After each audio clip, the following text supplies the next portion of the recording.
Je reste pas autour de la table. T'as qu'à voir. Alors,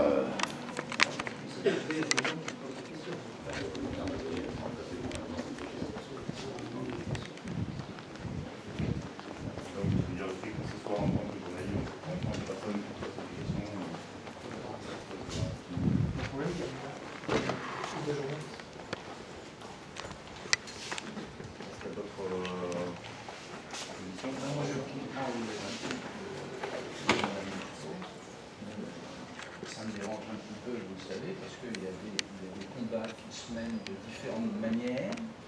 Il y a d'autres combats par ailleurs. On a des points de vue, par exemple, différents avec madame, mais on a convenu d'un certain nombre de choses. Donc, moi, personnellement, je comprends très bien l'attitude de madame la députée. J'y adhère, ça me dérange aussi. Parce que pourquoi? C'est pas pour ces personnes-là. C'est pas pour ces personnes-là.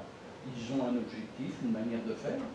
Par contre, je sais très bien qu'on va plus parler de ça que de notre problème, que le problème que n'ont pas des banques ici, qui est la taille, ou le taille, pardon, et parce que c'est à chaque fois la même chose, lorsque je parle de LGV et qu'il y a un épiphénomène par derrière, on parle de l'épiphénomène, mais on ne parle pas du problème. Donc, si vous voulez que notre réunion d'aujourd'hui soit vandalisée, c'est une bonne manière. Et donc par rapport effectivement au fait qu'il y ait une personne qui vienne en tant qu'acteur de presse libre... Est-ce qu'elle a été invitée officiellement par le groupe chargé de faire ça? C'est la question. En fait, on a Mon épouse peut sortir si elle dérange, il n'y a aucun problème. Elle va d'ailleurs présenter, je vous l'ai dit tout à l'heure, mais elle ne se met pas là. Mais néanmoins, elle peut sortir. Elle n'a pas été invitée. Est-ce qu'on peut trouver une position? Ta position, c'est qu'il y ait une personne qui puisse avoir une double personnalité, à la fois journalistique, de témoin. Bon, il faut sortir de cette situation-là, et dont la fonction pourrait être d'être là, et sachant que ensuite cette conférence de presse est menée par ceux qui ont mené l'action sur le plan tels que Bernard, Vicente. De toute façon, hein. Voilà, bon, pour sortir de cette situation, voilà. Vicente, ça bosse, donc cette personne-là, et si ça peut tout simple. Ok. Et c'est parti. Oui, une conférence de presse, on est dans un espace d'échange et d'expression, donc l'espace est libre. Après, les médias, effectivement, il y a des médias qui sont sur les réseaux sociaux qui ne sont pas souvent présents. Aujourd'hui, il y en a un. Bon, là,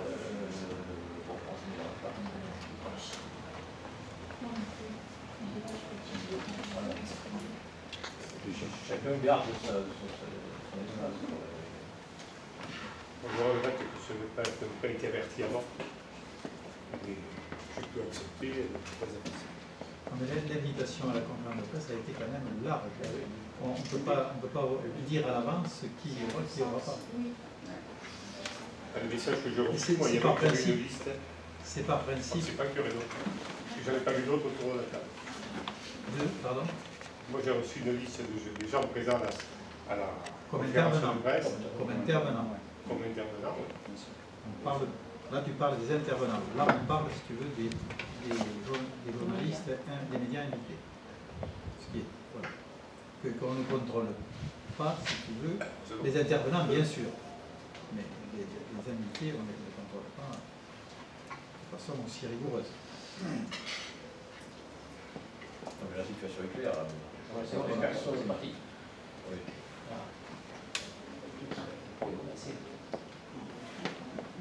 Voilà, donc on va attendre Peut-être qu'il faudrait que vous Oui, détailliez par là. Donc, Parce que là, il y a 3 sièges qui sont libres pour la presse.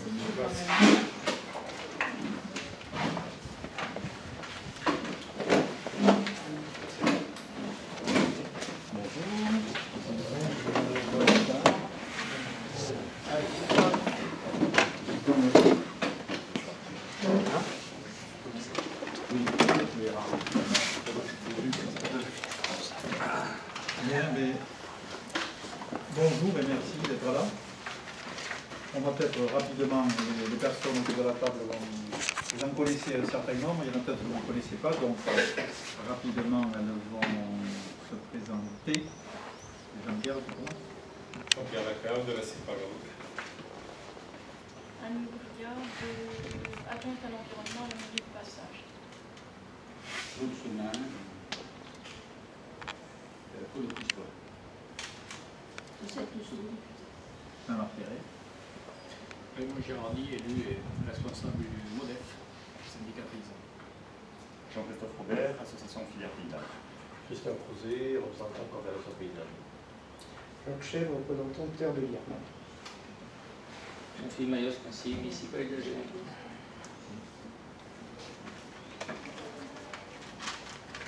Donc on propose cette... Alors, il y a peut-être aussi des personnes excusées. Oui, je voulais excuser la FDSEA, Jean-Luc Colli, qui ne pouvait pas être là cet après-midi, et qui m'a dit qu'il, s'il ne pouvait pas nous rejoindre avant la fin de notre rencontre, ferait passer à la presse par mail la position de la FDSEA. Alors, dans les personnes excusées, je complète la liste. Il y a Brigitte Alain, donc, qui avait participé avec nous à la rencontre du ministère, qui à un moment donné pensait pouvoir venir et puis finalement ne peut pas. Mais évidemment partage tout à fait donc l'action que l'on mène par rapport à la technopole, ne serait-ce que par rapport au fait qu'elle a participé à l'élaboration de la loi d'avenir et en particulier elle a porté le plan alimentaire territorial et actuellement elle est rapporteure d'une mission sur l'alimentation de proximité voilà, qui se déroule au niveau de l'Assemblée. Elle était d'ailleurs il n'y a pas très longtemps en visite sur le terrain à Bergerac. Voilà. Oui, elle est députée de Bergerac, oui, je précise, oui. Je ne vous l'avais pas dit, excusez-moi. Et dans les excusés, il y a également Patrick Beauvillard qui voilà, se trouve en congé actuellement et qui est plutôt loin d'ici. Maryse Combre également qui est conseillère municipale d'opposition à Sainte-Colombe-en-Brégois.